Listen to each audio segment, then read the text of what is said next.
This is the first comedy ever put onto film, nearly 100 years ago in 1895. A boy stands on the gardener's hose. He lifts his foot and the gardener gets a faceful of water. It's the humiliating surprise, the basic practical joke. It doesn't come over too funny now, to be frank, because it is crude, predictable, and essentially characterless. However, if Kevin approaches the same situation of man and hosepipe with different kinds of comic attitude, we should see how it can be brought to life in different ways by introducing character into the comedy.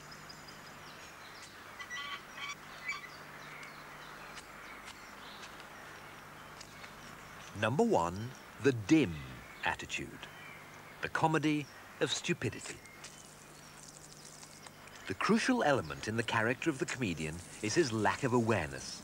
He knows less than the audience about what is going on.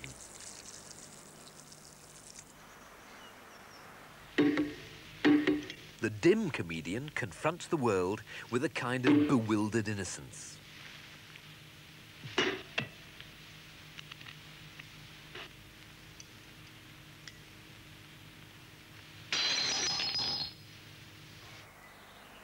Number two, the aggressive attitude.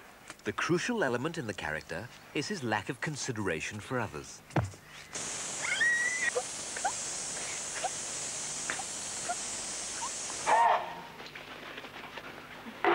Get a clean one. He's clean now. He's dirty now.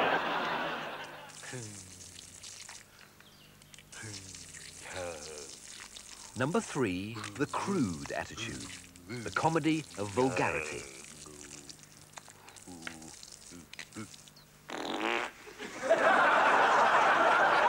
The crude comedian thrives on the comedy of social embarrassment.